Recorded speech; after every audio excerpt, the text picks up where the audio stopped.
Hi guys, ரொம்ப நாளாகவே நான் வந்து ஸ்ருங்கேரி டெம்பிள் விசிட் பண்ணணுன்னு தாங்க பிளான் பண்ணியிருந்தேன். டெம்பிளை நீங்கள் ரீச் பண்ணுறதுக்கு நியரஸ்ட் ஏர்போர்ட் பார்த்தீங்கன்னா மேங்களூர் ஆர் ஷிமோகா நீங்கள் எடுத்துக்கலாங்க. நீங்கள் மேங்களூர்லேருந்து சூஸ் பண்ணிங்கன்னா 107 கிலோமீட்டர் 4 to 5 hours ஆகுங்க. அண்ட் இல்லை நீங்கள் ட்ரெயினில் ரீச் பண்ணோம் அப்படின்னு நீங்கள் நினச்சிங்கன்னா பிரூர் ஆர் ஷிமோகா தாங்க ஸ்டேஷன்ஸ். நீங்கள் எதர் லோக்கல் பஸ் எடுத்துக்கலாம் இல்லை டாக்ஸி எடுத்துக்கலாங்க. ஸ்ருங்கேரிக்கு பிரூர்லேருந்து 96 கிலோமீட்டர்ஸ் ஆகுங்க. பை ரோட் ஃப்ரம் பெங்களூர்லேருந்து நீங்கள் வந்தீங்கன்னா 330 கிலோமீட்டர்ஸ் 6 to 7 hours டிரைவ் ஆகுங்க. ஸ்ரிங்ஸ் எல்லாமே நல்ல வெல் கனெக்டடாக இருக்கிறதுனால உங்களுக்கு ஃப்ரீக்வெண்ட்டாக bus services from Shimoga and Mysore கூட அவைலபிளாக இருக்குங்க. பெஸ்ட் டைம் இதை நீங்கள் விசிட் பண்ணுறீங்கன்னா அக்டோபர் டு மார்ச் வந்து நல்ல சில்லான வெதராக இருக்குங்க. ஜூன் டு செப்டம்பர் நீங்கள் கொஞ்சம் அவாய்ட் பண்ணிங்கன்னா ரெயின்ஃபால்லாம் இருக்கிறதுனால கொஞ்சம் அந்த சீசன் நீங்கள் அவாய்ட் பண்ணிக்கிட்டா பெட்டராக இருக்குங்க. ஸ்ருங்கேரி டெம்பிள் வந்து ஸ்ருங்கேரி சாரதா பீட்டம் அப்படின்னு சொல்லுவாங்கங்க.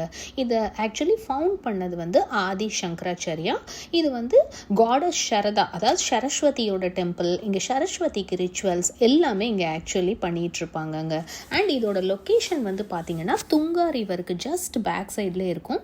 ஸோ உங்களுக்கு வந்து ரொம்ப இங்கே வந்து மைண்ட் ஆக்சுவலி ரொம்ப ரிலாக்ஸ்டாக இருக்குங்க. அண்ட் துங்கா ரிவரில் நிறைய ஃபிஷ்ஷஸ் இருக்கும். ஸோ நீங்கள் அதை ஃபீட் பண்ணிக்கிறதுக்கு நீங்கள் ஆக்சுவலி ஃபுட்ஸ் கூட வாங்கி நீங்கள் அங்கே கூட ஆக்சுவலி நீங்கள் இது பண்ணிக்கலாம். ஸோ நான் கொஞ்சம் ஆக்சுவலி ஃபுட்ஸ் வாங்கிட்டேன். ஸோ நானும் தீக்ஷாவும் அங்கே ஃபீட் பண்ணுறதுக்கு ஆக்சுவலி இந்த ரஸ்க் அந்த மாதிரி ஃபுட்ஸ் ஆக்சுவலி இருந்துச்சு. ஸோ நான் அதை பர்ச்சேஸ் பண்ணிக்கிட்டேன்.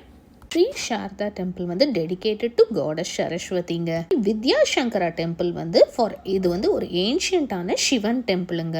அவ்வளோ ஸ்டன்னிங்காக இருக்குங்க ஆர்கிடெக்சர்ஸ். இவங்களோட ஆர்கிடெக்சர்லாம் பார்த்தீங்கன்னா அப்படி ஹோசாலியா, விஜயநகரா அண்ட் டிராவிடியன் ஸ்டைல்ஸில் தாங்க இருக்கும். டெம்பிள் வந்து எஸ்டாப்ளிஷ் ஆனதுன்னு பார்த்தீங்கன்னா 8th centuryலங்க. இங்கே ஆக்சுவலி பேண்ட் அது எதுவுமே அலௌட் இல்லை. ஸோ அதுக்கு தான் நான் வந்து சாரீ கட்டிக்கிட்டேன். தீக்ஷாவுக்கு வந்து நான் ஆக்சுவலி வந்து சுடிதார் போட்டுக்கிட்டேங்க. ஸோ நிறைய குழந்தைங்க ஆக்சுவலி வந்து எங்கள் கூடயே சேர்ந்து அங்கே வந்து அந்த பூஜைக்கு தேங்காய் எல்லாமே ஆக்சுவலி வாங்கிக்கிட்டாங்க. ஸோ நானும் ஒரு சின்ன ஆக்சுவலி தேங்காய் பூ அதெல்லாமே பர்ச்சேஸ் பண்ணிட்டு தான் நான் உள்ளே வந்தேன். வெளியிலே ஆக்சுவலி உங்களுக்கு எல்லாமே கிடைக்கும். ஸோ நீங்கள் ஈஸியாகவே அங்கே பர்ச்சேஸ் பண்ணிக்கலாம். ஸோ டெம்பிள்ஸ்க்கு எப்போ வரும்போது நம்ம ட்ரெடிஷ்னலாக வர்றது வந்து ரொம்ப நல்லது. அண்ட் டெம்பிள்ஸ் நான் எப்போவுமே சொல்கிற மாதிரி அது ஒரு பயங்கரமான ஒரு பாசிட்டிவ் எனர்ஜி. ஸோ சரஸ்வதிக்கு டெம்பிளுக்கு நீங்கள் விசிட் பண்ணணும் அப்படின்னு நீங்கள் பிளான் பண்ணிங்கன்னா ஸ்ருங்கேரி வந்து ஒரு பெஸ்ட்டான ஒரு சாய்ஸ். ஸோ நான் உங்களுக்கு எப்படி ரீச் பண்ணணுன்னு எல்லா டீட்டெயில்ஸுமே ஆக்சுவலி என்னால் முடிஞ்ச லெவலுக்கு நான் கொடுத்துருக்குறேன்னு நினைக்கிறேன்.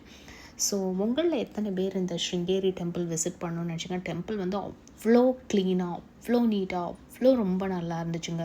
ஸோ கண்டிப்பாக இந்த டெம்பிளை நீங்கள் விசிட் பண்ணுங்கள். துங்கா ரிவர்லையும் வந்து கொஞ்சம் நேரம் அப்படியே தர்ஷனாக நீங்கள் பண்ணிட்டு போகும்போது உங்கள் மைண்ட் வந்து ரொம்பவே பெட்டராக, நெகட்டிவ் எனர்ஜி எல்லாம் போய் ரொம்பவே பாசிட்டிவாக நீங்கள் ஃபீல் பண்ணுவீங்கங்க. So subscribe our channel Aarthi family ஃபன்னுங்க.